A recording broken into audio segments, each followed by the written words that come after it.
ಯೇಸುವೆ ಸ್ತೋತ್ರ, ಯೇಸುವೆ ವಂದನೆ. ಆತ್ಮೀಯ ಸಹೋದರ ಸಹೋದರಿಯರೇ, ನಿಮಗೆಲ್ಲರಿಗೂ ಪರಮ ತ್ರಿತ್ವದ ಮಹೋತ್ಸವ ಜೂನ್ 4ನೇ ತಾರೀಕಿನ ಭಾನುವಾರ ಈ ಹಬ್ಬದ ಚಿಂತನೆಗೆ ಸ್ವಾಗತ, ಸುಸ್ವಾಗತ. ನಾವೆಲ್ಲರೂ ಪ್ರಾರ್ಥಿಸೋಣ. ಸ್ತುತಿಗಳ ಮಧ್ಯೆ ವಾಸಿಸುವ ತಂದೆಯಾದ ದೇವರೇ, ನಾವು ನಿಮ್ಮ ಪ್ರಜೆಗಳು, ನೀವು ನಮ್ಮ ದೇವರು. ನಮ್ಮನ್ನು ಆಶೀರ್ವದಿಸಿರಿ. ಪರಮ ತ್ರಿತ್ವರ ಮಹೋತ್ಸವವನ್ನು ನಾವು ಕೊಂಡಾಡುತ್ತಿರುವಾಗ ಅವರ ಕುರಿತು ಧ್ಯಾನಿಸಲು ಮತ್ತು ನಮಗೆ ಬೇಕಾದ ಗ್ರಹಿಸಲು ಶಕ್ತಿಯನ್ನು ನೀವು ದಯಪಾಲಿಸಿರಿ. ನಿಮ್ಮ ಪವಿತ್ರ ಆತ್ಮರನ್ನು ನಮ್ಮ ಮೇಲೆ ಸುರಿಸಿರಿ, ನಮ್ಮನ್ನು ಆಶೀರ್ವದಿಸಿರಿ. ಪ್ರಭು ಯೇಸುವೆ, ಇಂದಿನ ಈ ಸುವಾರ್ತೆ ನಮ್ಮ ಜೀವನವನ್ನು ಬದಲಾಯಿಸಲಿ, ನಿಮಗೆ ಸಾಕ್ಷಿಗಳಾಗಿ ನಮ್ಮನ್ನು ಮಾರ್ಪಡಿಸಲಿ ಮತ್ತು ಸೌಖ್ಯದ ವರದಿಂದ ನಮ್ಮನ್ನು ತುಂಬಿರೆಂದು ಪ್ರಾರ್ಥಿಸುತ್ತೇವೆ. ಆಮೇನ್. ಆತ್ಮೀಯರೇ, ತೆಗೆದುಕೊಳ್ಳೋಣ ನಾವು ಮೊದಲನೆಯ ವಾಚನ. ಪರಮ ತ್ರಿತ್ವದ ಮಹೋತ್ಸವ ವರ್ಷ 1, ವಿಮೋಚನಾ ಕಾಂಡ, ಅಧ್ಯಾಯ 34, ವಾಕ್ಯ 4ರಿಂದ 6, 8ರಿಂದ 9. Exodus chapter 34 versus 4 to 6, 8 to 9. ಮೋಶೆ ಮೊದಲಿದ್ದ ಹಲಗೆಗಳಂತೆ 2 ಕಲ್ಲಿನ ಹಲಗೆಗಳನ್ನು ಸಿದ್ಧಪಡಿಸಿಕೊಂಡು ಸರ್ವೇಶ್ವರನ ಅಪ್ಪಣೆಯ ಮೇರೆಗೆ ಬೆಳಿಗ್ಗೆ ಎದ್ದು ಆ 2 ಕಲ್ಲಿನ ಹಲಗೆಗಳನ್ನು ಕೈಯಲ್ಲಿ ತೆಗೆದುಕೊಂಡು ಸಿನಾಯಿ ಬೆಟ್ಟವನ್ನು ಹತ್ತಿದನು. ಆಗ ಸರ್ವೇಶ್ವರ ಸ್ವಾಮಿ ಮೇಘಾವೃತರಾಗಿ ಇಳಿದು ಬಂದು ಅಲ್ಲಿ ಅವನ ಹತ್ತಿರ ನಿಂತು ಸರ್ವೇಶ್ವರ ಎಂಬ ತಮ್ಮ ನಾಮವನ್ನು ಪ್ರಕಟಿಸಿದರು. ಸರ್ವೇಶ್ವರ ಮೋಶೆಯ ಎದುರಿನಲ್ಲಿ ಹಾದು ಹೋಗುತ್ತಾ ಹೀಗೆಂದು ಪ್ರಕಟಿಸಿದರು: ಸರ್ವೇಶ್ವರನು ಕರುಣಾಮಯನು, ದಯಾಳು ದೇವರು, ತಟ್ಟನೆ ಸಿಟ್ಟುಗೊಳ್ಳದವನು, ಪ್ರೀತಿ ಪಾತ್ರನು, ನಂಬಿಗಸ್ತನು. ಕೂಡಲೇ ಮೋಶೆ ನೆಲದ ಮೇಲೆ ಅಡ್ಡ ಬಿದ್ದು ನಮಸ್ಕರಿಸಿ, ಸ್ವಾಮಿ ಸರ್ವೇಶ್ವರ, ನಿಮ್ಮ ಅನುಗ್ರಹ ನಮಗೆ ದೊರಕಿತಾದರೆ ತಾವೇ ನಮ್ಮ ಜೊತೆಯಲ್ಲಿ ಬರಬೇಕು.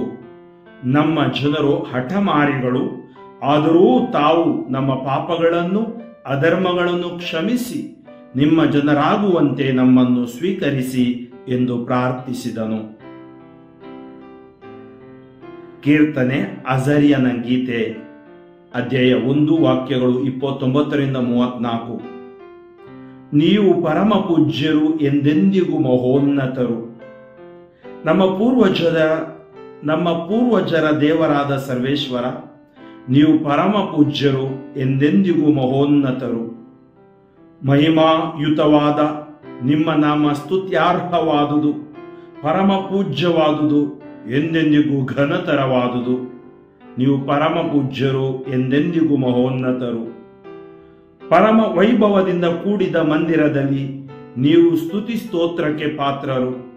ನೀವು ಪರಮ ಪೂಜ್ಯರು, ಎಂದೆಂದಿಗೂ ಮಹೋನ್ನತರು. ಸಾಗರಾದಿಗಳನ್ನು ಸಮೀಕ್ಷಿಸುವ ನಿಮಗೆ ಸ್ತೋತ್ರ. ನೀವು ಪರಮ ಪೂಜ್ಯರು, ಎಂದೆಂದಿಗೂ ಮಹೋನ್ನತರು. ನೀವು ಪರಮ ಪೂಜ್ಯರು, ಎಂದೆಂದಿಗೂ ಮಹೋನ್ನತರು.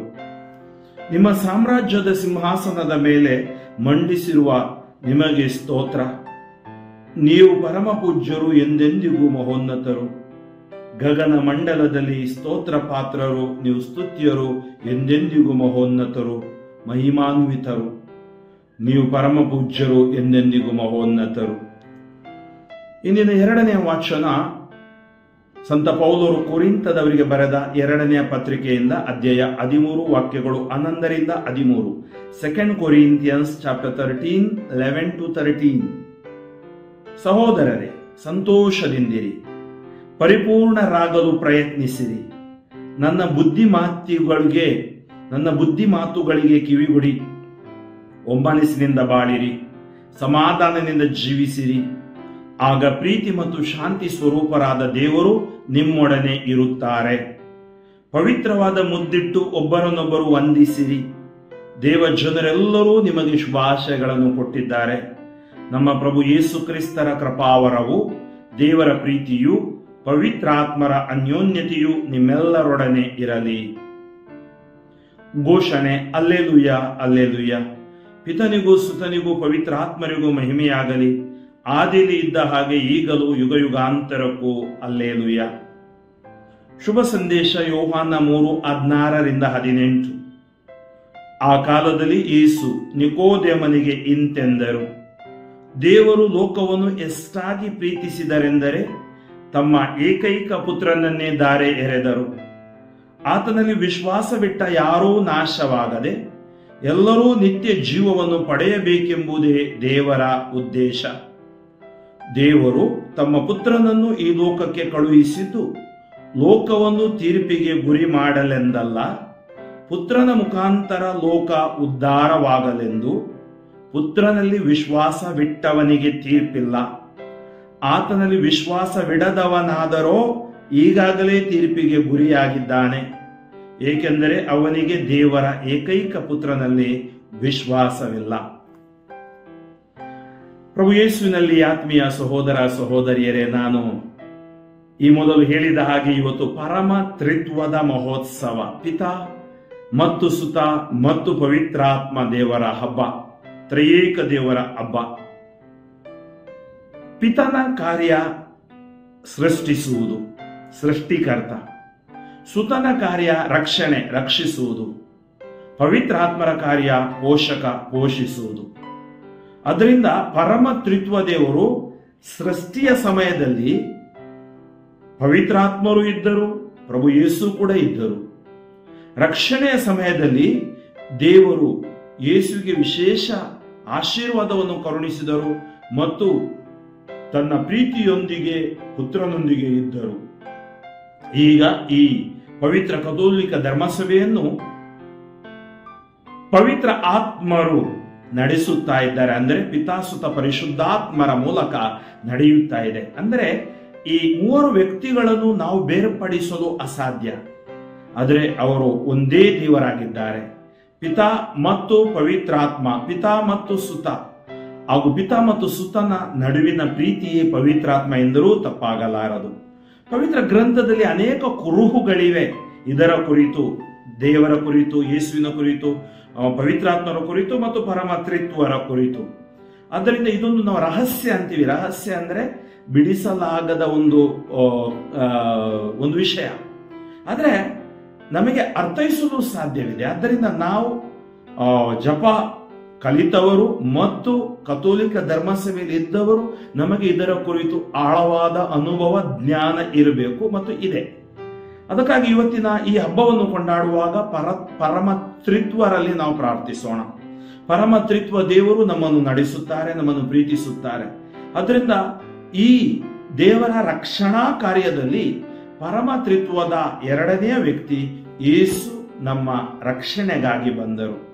ಇವತ್ತಿನ ಮೊದಲನೇ ವಾಚನದಲ್ಲಿ, ವಿಮೋಚನಾ ಕಾಂಡದಲ್ಲಿ ಮೋಶೆ, ನಮಗೆ ಗೊತ್ತಿದೆ, ಮೋಶೆ ಮೊದಲನೇ ಬಾರಿ ದೇವರ ಹತ್ರ ಹೋಗಿ ಹಲಗೆಗಳಿಂದ ಆಜ್ಞೆಗಳನ್ನು ತಂದಾಗ ಜನ ದೇವರನ್ನು ಮರೆತು ಬಿಟ್ಟು ಒಂದು ಬಂಗಾರದ ಹಸುವನ್ನು ಆರಾಧಿಸಲು ಆರಂಭಿಸುತ್ತಾರೆ. ಮತ್ತು ಮೋಶೆ ಕೋಪಗೊಂಡು ಆ ಹಲಗೆಗಳನ್ನು ಒಡೆದು ಆ ಜನರಿಗೆ ವಿಶೇಷವಾಗಿ ಶಿಕ್ಷಿಸುತ್ತಾನೆ. ಯಾಕಂದ್ರೆ ಅವರು ಮಾಡಿದ್ದು ತಪ್ಪು. ನಿಜ ದೇವರನ್ನು ಅವರು ಮರೆತು ಬಿಟ್ರು, ಆರೋನ ಮರೆತು ಬಿಟ್ಟ.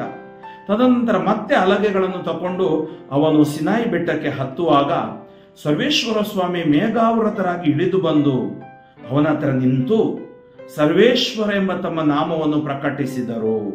ನೋಡಿ, ದೇವರು ತಮ್ಮ ನಾಮವನ್ನು ಪ್ರಕಟಿಸುತ್ತಾರೆ. ಸರ್ವೇಶ್ವರ ಅಥವಾ ಹಳೆ ಒಡಂಬಡಿಕೆಯಲ್ಲಿ ಹೀಬ್ರೂ ಭಾಷೆಯಲ್ಲಿ ಯಹೋವಾ, ಯಾಹ್ವೇ ಅಂದ್ರೆ ಸರ್ವೇಶ್ವರ, ಸರ್ವಶಕ್ತ.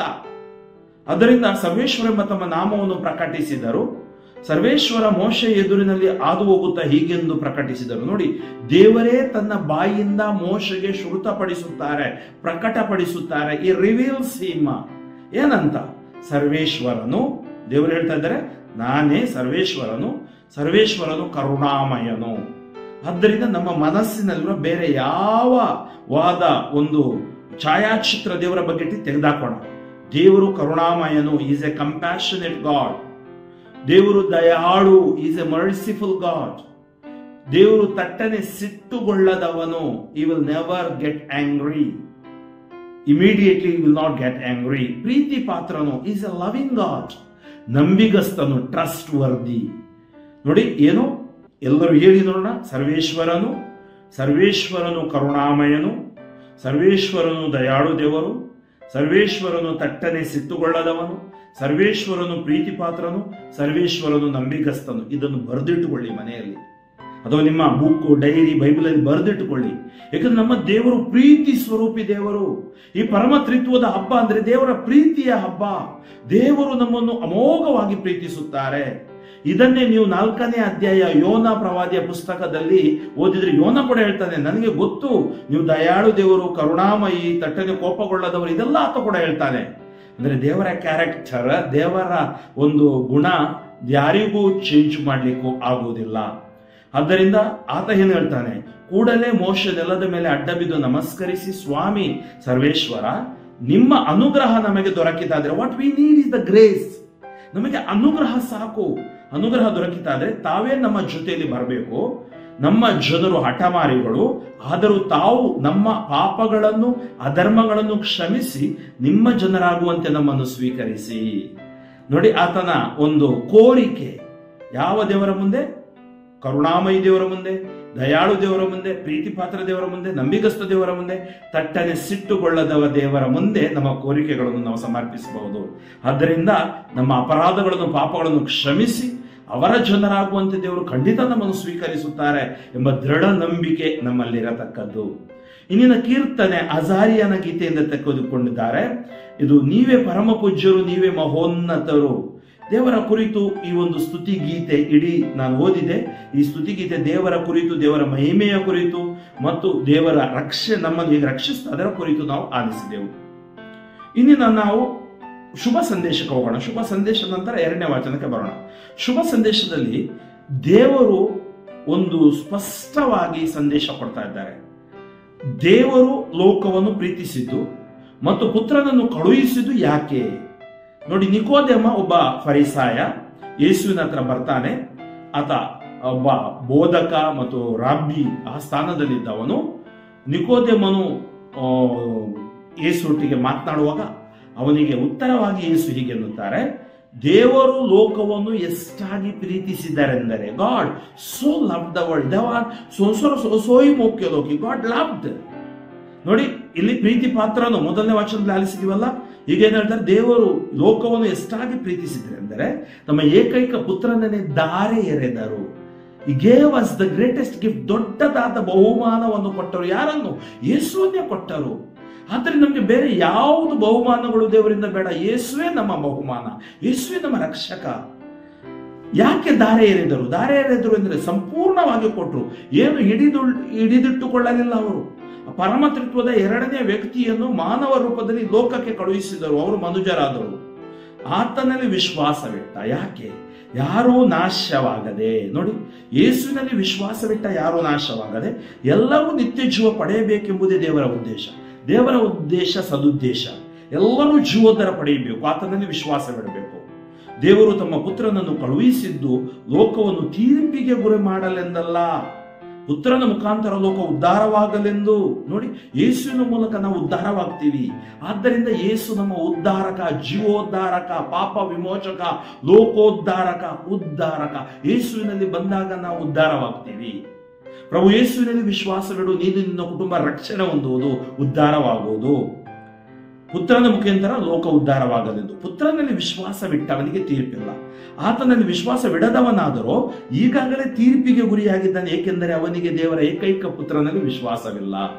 ಆದ್ದರಿಂದ ನಾವು ಯಾರು ವಿಶ್ವಾಸವಿಡುವುದಿಲ್ಲ ತೀರ್ಪಿಗೆ ಗುರಿಯಾಗ್ತೀವಿ, ವಿಶ್ವಾಸವಿಡುವವರು ತೀರ್ಪಿಗೆ ಗುರಿಯಾಗುವುದಿಲ್ಲ. ಆದ್ದರಿಂದ ನಾವಾಗಿ ಜಡ್ಜ್ಮೆಂಟ್ ತಂದುಕೊಳ್ಳುವುದು ಬೇಡ. ಯೇಸುವಿನಲ್ಲಿ ವಿಶ್ವಾಸಿಸೋಣ, ಪರಮತ್ರಿತ್ವ ದೇವರಲ್ಲಿ ನಮ್ಮನ್ನೇ ಸಮರ್ಪಿಸಿ ಜೀವಿಸೋಣ. 2ನೇ ವಾಚನ ಸಂತ ಪೌಲರು ಕೊರಿಂಥದವರಿಗೆ ಬರೆದ ಪತ್ರಿಕೆಯಲ್ಲಿ ನುಡಿಯುತ್ತಾರೆ, ಸಹೋದರರೇ, ಹೇಗೆ ಜೀವಿಸಬೇಕು? ಈಗ ರಕ್ಷಕ ಯೇಸು ನಮಗಾಗಿದ್ದಾರೆ. ಪ್ರೀತಿ ಪಾತ್ರ ದೇವರು, ನಂಬಿಗಸ್ತ ದೇವರು, ಕರುಣಾಮಯ ದೇವರು, ತಟ್ಟನೆ ಸಿಟ್ಟುಗೊಳ್ಳದ ದೇವರು, ದಯಾಳು ದೇವರು ನಮಗಿರುವಾಗ ಹೇಗೆ ಜೀವಿಸಬೇಕು? ನಾವು ಸಂತೋಷದಿಂದ ಜೀವಿಸಬೇಕು, ಪರಿಪೂರ್ಣರಾಗಲು ಪ್ರಯತ್ನಿಸಬೇಕು, ಪಾಪಗಳನ್ನು ವರ್ಜಿಸಬೇಕು ಮತ್ತು ದೇವರ ಸೇವಕರು ಹೇಳಿದ ಬುದ್ಧಿಮಾತಿಗಳಿಗೆ ಕಿವಿಗೊಡಬೇಕು. ಒಮ್ಮನಸ್ಸಿನಿಂದ ನಾವು ಬಾಳಬೇಕು, ಸಮಾಧಾನದಿಂದ ನಾವು ಜೀವಿಸಬೇಕು. ಆಗ ಪ್ರೀತಿ ಸ್ವರೂಪರಾದ ದೇವರು ನಮ್ಮೊಡನೆ ಇರ್ತಾರೆ. ಅದಕ್ಕಾಗಿ ನಮ್ಮ ಎಲ್ಲಾ ಕಾರ್ಯ ಚಟುವಟಿಕೆಗಳು ಏನ್ ಮಾಡ್ತೀವಿ? ಐಕ್ಯತೆ, ಅನ್ಯೋನ್ಯತೆ, ಪ್ರೀತಿ, ಶಾಂತಿ, ಸಮಾಧಾನವನ್ನು ತರುತ್ತವೆ. ಆದ್ದರಿಂದ ಅವರು ಹೇಳ್ತಾರೆ, ಪವಿತ್ರವಾದ ಮುದ್ದಿಟ್ಟು ಒಬ್ಬರನ್ನೊಬ್ಬರು ವಂದಿಸಿರಿ. ದೇವ ಜನರೆಲ್ಲರೂ ನಿಮಗೆ ಶುಭಾಶಯಗಳನ್ನು ಕೊಟ್ಟಿದ್ದಾರೆ. ಆತನ ಪತ್ರದಲ್ಲಿ ಆತ ಬರೆದು ಹೇಳ್ತಾ ಇದ್ದಾನೆ. ಮತ್ತೆ ನಮ್ಮ ಬಲಿಪೂಜೆಯ ಮೊದಲು ನಾವು ಹೇಳ್ತೀವಲ್ಲ ಪ್ರಾರ್ಥನೆ, ನಮ್ಮ ಪ್ರಭು ಯೇಸು ಕ್ರಿಸ್ತರ ಕೃಪಾವರವು, ದೇವರ ಪ್ರೀತಿಯು, ಪವಿತ್ರಾತ್ಮರ ಅನ್ಯೋನ್ಯತೆಯು ನಿಮ್ಮೆಲ್ಲರೊಡನೆ ಇರಲಿ. ನಾವೇನ್ ಹೇಳಿದ್ವಿ? ನಿಮ್ಮೊಡನೆಯೂ ಇರಲಿ. ನಾವು ಅನ್ಯೋನ್ಯವಾಗಿ ಬಾಳುವ ಮಕ್ಕಳಾಗೋಣ. ಒಂದು ಧರ್ಮ ಕೇಂದ್ರ, ಒಂದು ಧರ್ಮ ಸಭೆ, ಒಂದು ಧರ್ಮ ಕ್ಷೇತ್ರ, ನಾವು ಐಕ್ಯತೆ, ಒಗ್ಗಟ್ಟು ಮತ್ತು ಪರಮ ತ್ರಿತ್ವರಿಗೆ ಸಾಕ್ಷಿಯಾಗೋಣ. ಕಣ್ಣುಗಳನ್ನು ಮುಚ್ಚಿ ಪ್ರಾರ್ಥಿಸೋಣ. ಸ್ತುತಿಗಳ ಮಧ್ಯೆ ವಾಸಿಸುವ ತಂದೆಯಾದ ದೇವರೇ, ನಿಮ್ಮ ನಾಮಕ್ಕೆ ಅನಂತ ಕೋಟಿ ಸ್ತುತಿ ಸ್ತೋತ್ರ ವಂದನೆಗಳನ್ನು ಸಲ್ಲಿಸುತ್ತೇನೆ ಪ್ರಭುವೆ. ಈ ದಿನ ನಾವು ಆಲಿಸಿದ ಈ ಸುವಾರ್ತೆ ನಮಗೆ ಶಾಶ್ವತ ಜೀವವನ್ನು ತರಲಿ. ಮಾತ್ರವಲ್ಲ, ನಮ್ಮಲ್ಲಿರುವ ಬಲಹೀನತೆಗಳನ್ನು ಮನ್ನಿಸಿ ತ್ರಯೇಕ ದೇವರಲ್ಲಿ ನಮ್ಮ ವಿಶ್ವಾಸವನ್ನು ಅಧಿಕರಿಸಲಿ. ನಮ್ಮ ಮನಸ್ಸಿನಲ್ಲಿರುವ ದೇವರ ಕುರಿತು ನಕಾರಾತ್ಮಕ ಭಯದ ವಾತಾವರಣ, ಚಿಂತನೆಗಳು ದೂರವಾಗಿ ದೇವರ ಪ್ರೀತಿಯ ಸ್ಪರ್ಶ ನಮಗಾಗಲಿ. ಪ್ರಭುವೇ, ಈ ದಿನ ಈ ಸುವಾರ್ತೆ ಆಲಿಸುವಾಗ ಅನಾರೋಗ್ಯದಲ್ಲಿರುವವರು, ಅಶಾಂತಿ ಅಸಮಾಧಾನದಲ್ಲಿರುವವರು, ಆಸ್ಪತ್ರೆಯಲ್ಲಿ ಜೀವನ್ಮರಣದಲ್ಲಿ ಹೋರಾಡುತ್ತಿರುವವರು, ಹಾಸಿಗೆ ಹಿಡಿದವರು, ಬುದ್ಧಿಮಾಂದ್ಯರು, ವಿಕಲಚೇತನರು, ಇವರೆಲ್ಲರನ್ನು ಸಮರ್ಪಿಸುತ್ತೇನೆ. ಈ ದಿನ ಯಾರಿಗೆಲ್ಲ ನಿಮ್ಮ ಆಶೀರ್ವಾದ ಬೇಕು, ವಿಶ್ವದಲ್ಲಿರುವ 750 ಕೋಟಿ ಜನ, ಭಾರತದ 130 ಕೋಟಿ ಜನ, ಕರ್ನಾಟಕದ 7.5 ಕೋಟಿ ಜನರ ಮೇಲೆ ನಿಮ್ಮ ಆಶೀರ್ವಾದ ಇಳಿದು ಬರಲಿ. ಎಲ್ಲ ಅನಾರೋಗ್ಯದಿಂದ ಇರುವವರಿಗೆ ಸೌಖ್ಯ ಸಿಗಲಿ. ಈ ಸ್ವಾರ್ಥೆಯ ಮೂಲಕ ಎಲ್ಲ ಅಂಧಕಾರ ಬಂಧನಗಳು, ಸ್ವಾರ್ಥಗಳು ಬಿಟ್ಟು ಸುಟ್ಟು ಬೂದಿಯಾಗಲಿ.